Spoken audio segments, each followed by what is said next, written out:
Buenas tardes, somos el grupo 9 y vamos a hablar sobre la estabilidad de suspensiones. Lo que es una suspensión son sistemas heterogéneos basificados constituidos por una fase sólida dispersa, finalmente dividida en el seno de una fase líquida denominada fase dispersante, externo continuo. Sus partículas en suspensión resultan de mayor tamaño que de las soluciones coloidales. En cuanto a la estabilidad, es una condición en la cual las partículas no se agregan y permanecen distribuidas de forma homogénea en la suspensión. Para reducir un sólido a pequeñas partículas y dispersarlas en un medio continuo se debe realizar un trabajo. Aquí la gran superficie de las partículas va asociada a la energía libre de superficial, que hace el sistema termodinámicamente inestable.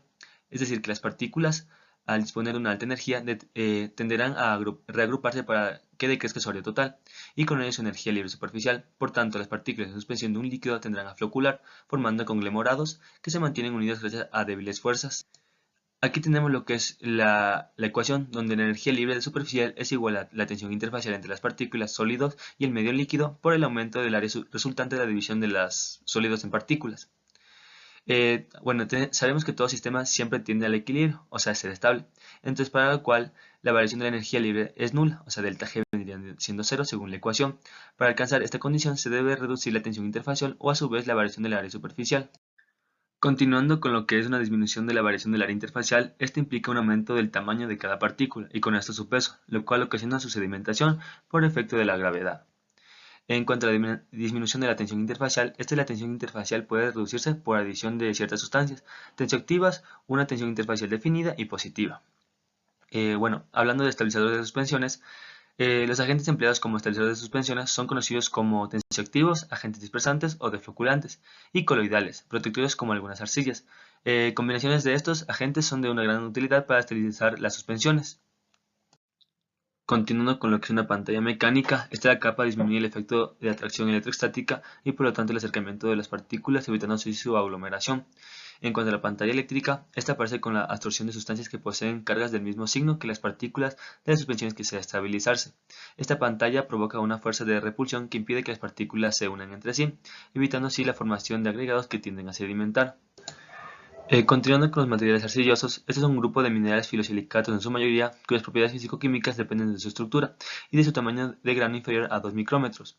En cuanto a la estructura de estos materiales arcillosos, las arcillas, al igual que el resto de los filosilicatos, presentan una estructura basada en el apilamiento de planos de iones de oxígeno y hidroxilos. Los grupos tetraédricos del ion silicato se unen compartiendo 3 de sus 4 oxígenos, como se puede apreciar en la figura 1.1. Estas estructuras se unen con otras de su misma especie formando capas de extensiones infinita y fórmulas Si2 o 5 2-, que constituyen la unidad fundamental de los filosilicatos. En ellas los tetraedros se distribuyen formando hexágonos.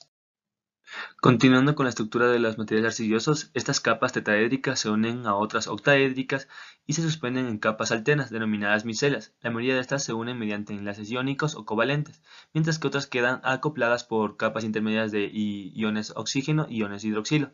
Estas estructuras laminar permiten la entrada de agua y de otros cationes tales como calcio, hierro, magnesio, entre otros, como se muestra en la figura 1.2.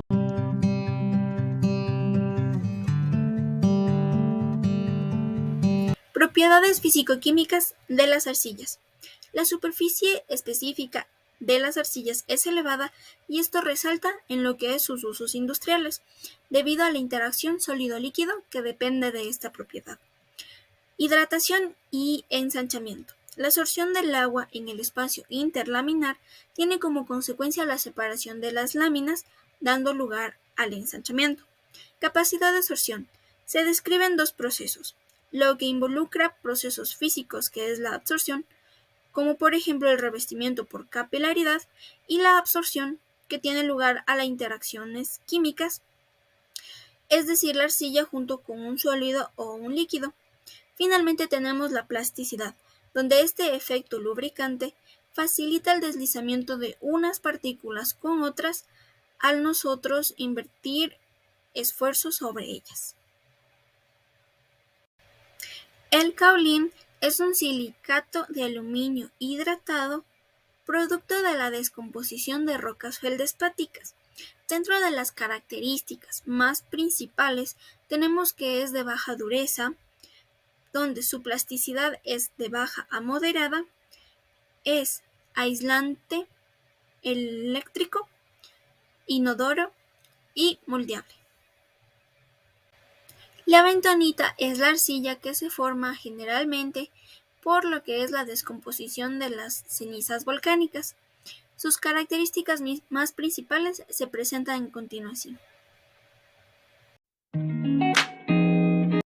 Ok, continuando con nuestro tema de análisis, ahora vamos a ver acerca de los tipos de suspensión. Existen diversos tipos de suspensiones, pero nosotros los vamos a clasificar según dos parámetros para entenderlos de mejor manera. Tenemos el primero, que es según el medio de dispersión. En este tipo nosotros vamos a encontrar suspensiones mecánicas, que son estas. Estas son las más comunes y que van a constar de fases sólidas líquidas. Un ejemplo muy claro de esto es cuando nosotros ponemos un recipiente con agua y arena. Vemos las dos fases, ¿verdad? Por otra parte, tenemos también los aerosoles. Este es un tipo de suspensión que está formada por partículas finas sólidas acompañadas de gotas líquidas en una suspensión gaseosa. Ejemplos muy claros de esto ya sea la atmósfera misma con sus capas de polvo y los aerosoles que comúnmente encontramos en casa, ¿verdad? Por otra parte, tenemos según la capacidad de sedimentación. En este caso vamos a tener las suspensiones floculadas. ¿Qué quiere decir esto? Bueno, las características principales es que van a formar agregados no compactos, llamados flóculos, por lo cual las fuerzas de repulsión van a ser menores a la fuerza de adhesión, ya que estas partículas se van a estar uniendo en estos flóculos, o también conocidos como cúmulos, ¿verdad?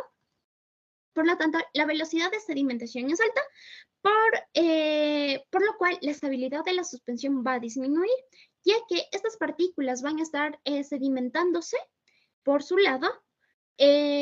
Sin embargo, este proceso es revertible, ya que a medida que nosotros podemos estar, se podría decir, removiendo, por ejemplo, un ejemplo muy claro de esto es la gelatina. Nosotros a medida que vamos disolviendo pueden disolverse estos flóculos y volver a la suspensión original que tenemos.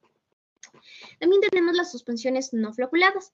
En este tipo van a existir las partículas en suspensión, pero en entidades separadas, cada quien por su lado, por lo cual la fuerza de repulsión va a ser mayor a las fuerzas de atracción. Además de esto, la velocidad de sedimentación es baja, por lo tanto, la estabilidad de la suspensión no se va a ver afectada, ya que cada partícula se va a sedimentar, pero de manera separada. Y en este caso, nosotros no podemos volver a revertir este proceso, ya que la sedimentación va a ser muy compacta, como lo podemos ver en la imagen, ¿verdad? Medición de la estabilidad de una suspensión. El polvo que se va a suspender se debe encontrar en un grado adecuadamente fino que garantice una mínima velocidad de sedimentación. Esta estabilidad se mide según la velocidad de sedimentación, el cual se obtiene a través del registro del volumen final, la altura de sedimentación y la concentración en un punto determinado a distintos tiempos. Pero primero tenemos que hablar de la sedimentación. Este es un proceso natural donde las partículas más pesadas que el líquido en suspensión son removidas por la acción de la gravedad. Estas se pueden clasificar según el tamaño de la partícula.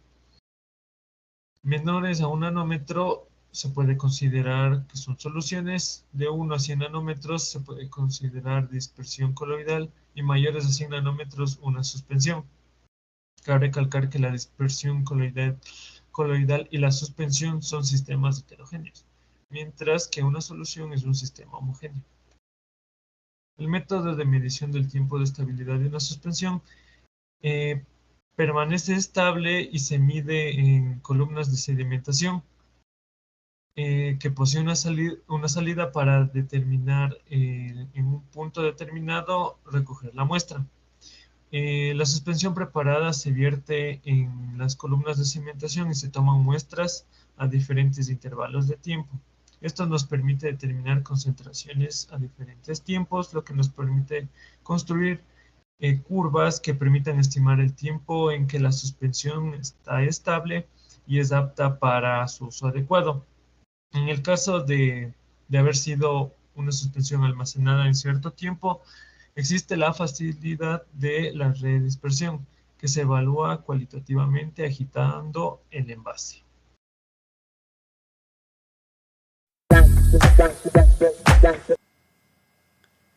Les hablaré acerca de las aplicaciones, usos y varios ejemplos de suspensiones. Las aplicaciones de las suspensiones.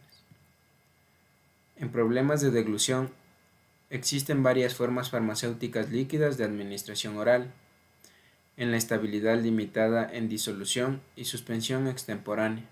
Esto quiere decir que es para las suspensiones preparadas al momento de usarse. También para proporcionar superficies de contacto elevado, en toxinas, neutralizar pHs, etc.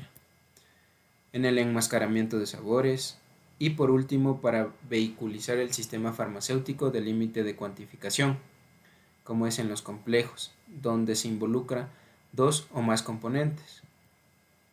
Los usos. Se usa a nivel de todas las industrias. En la industria cosmética, para la fabricación de productos de higiene personal. En la industria farmacéutica, para la realización de medicamentos. En la industria alimenticia, para la fabricación y preparación de los alimentos. En las constructoras, para la fabricación de materiales de concreto, entre otros. Como ejemplo, tenemos suspensiones médicas, donde se encuentran las suspensiones tópicas, oftálmicas, orales y parenterales. Como ejemplo de estas tenemos lo que es la penicilina.